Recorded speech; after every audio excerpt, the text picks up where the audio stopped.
Well, the question of the day is, how do I roll over a 401k to an IRA, and is that something you should even do? Hi, I'm Doug Ray, President and founder of the Wealth Guardians and the Ray Financial Group. And I'm Bryce Payne, and you've entered The Vault, the Wealth Guardians video series on all things pertaining to retirement planning.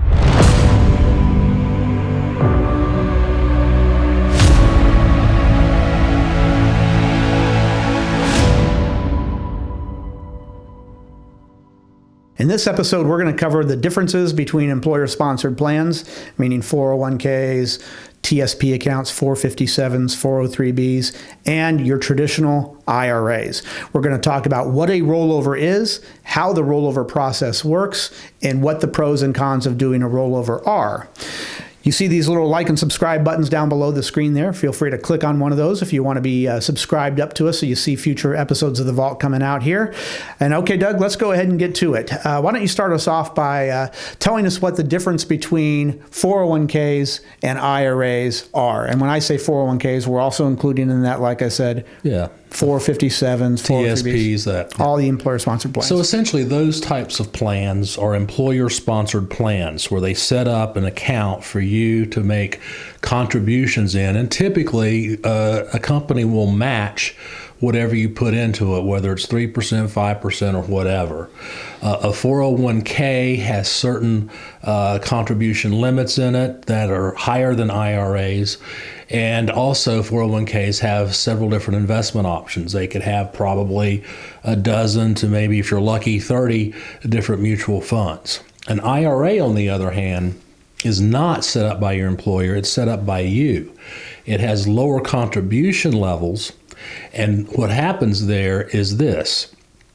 Unlike the 401k, where you have your paycheck, your distributions coming out of your paycheck, and that money goes into your 401k and is not taxable, in an IRA, what you're doing there is you're going ahead and making a contribution, whether you're taking the money out of your bank or whatever, and then they allow you to write that off on your tax return, your 1040, when you file the next year. So it is a tax-deferred situation.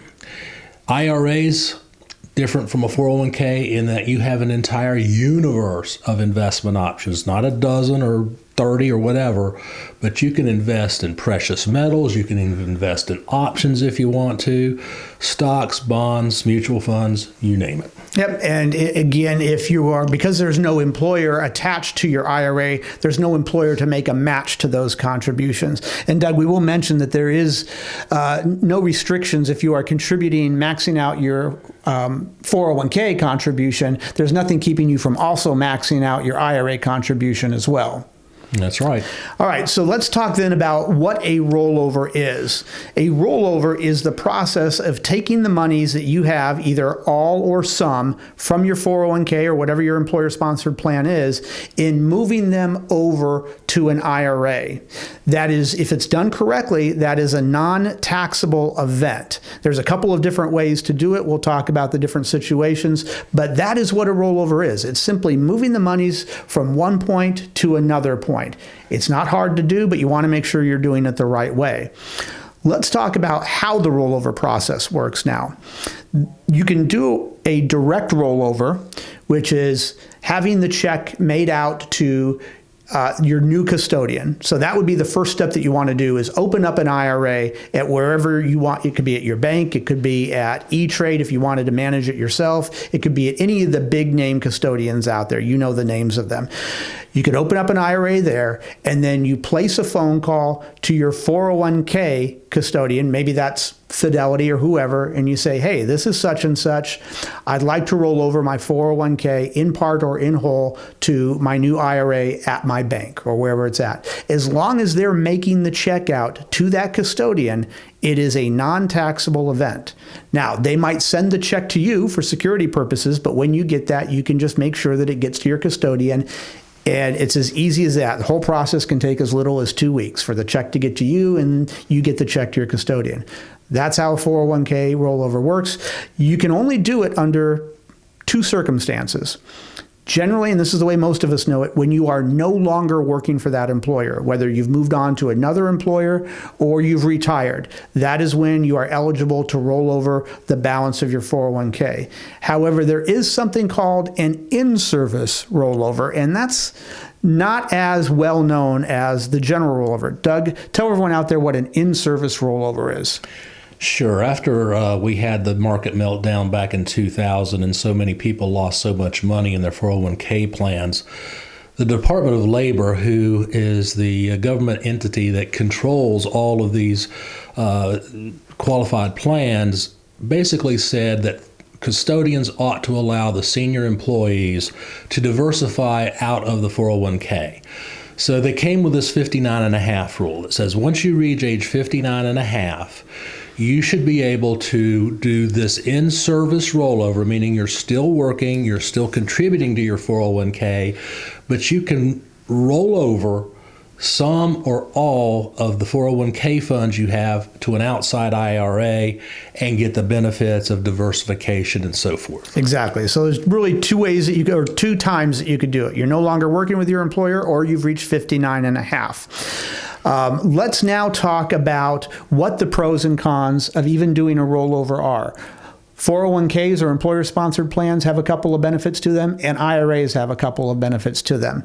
One of the benefits of having a 401k is that in most circumstances, your employer allows you to take a loan out of your 401k. So should you need it, a loan, and you don't want to take a distribution from your 401k or your IRA, you have the intention of putting the money back in there, usually your 401k will allow you to take a certain amount of money out for certain purposes. You just have to pay it back. And when you pay it back, there's some interest to pay back, but you're paying yourself the interest because the money was yours. It didn't belong to a bank or anybody. Another benefit to doing to leaving the money in a 401k, Doug, is the age 55 rule. Mm-hmm. Tell everyone what that is about. Well, let's say you're lucky enough to be able to retire between age 55 and 59 and a half. If you have your money in an IRA and you take a distribution under 59 and a half, there's this nasty little thing called a 10% early distribution penalty you have to pay Uncle Sam. But if you leave some or all your money in the 401k, between 55 and 59 and a half, if you take a distribution from that 401k, there is no 10% early distribution penalty. Yes, you do have to pay tax on it just like you would on the distribution from the IRA, but you don't have to get hit with that extra 10% penalty. I will add this. There is one workaround for under 59 and a half in an IRA. It's called 72T, but that's a whole new Vault episode. We'll put that up here when we record it. The link's right up there. All right, Doug. And then there's a couple of benefits to an IRA. And one of them we talked about for a moment was investment options. In your 401k, in all likelihood, you have about 10 to 30 mutual funds as your investment options. You might have some of your employer company stock that you're able to buy in your 401k as well. But that's about it. However, in the open market, there's literally hundreds of thousands of investments out there. There's mutual funds, there's ETFs, there's stocks, there's bonds, there's options, there's real estate, there's precious metals. There's no shortage of what you can invest inside an IRA that are not available to you in a 401k. So that's really a huge benefit to having your money over at an IRA. And the other benefit for a IRA is Roth conversions. So Doug, tell everybody what a Roth conversion is. So we love Roth conversions because we believe taxes are going to be higher in the future than they are now. So if you convert some or all of your IRA to a Roth account, you're going to pay tax on that conversion.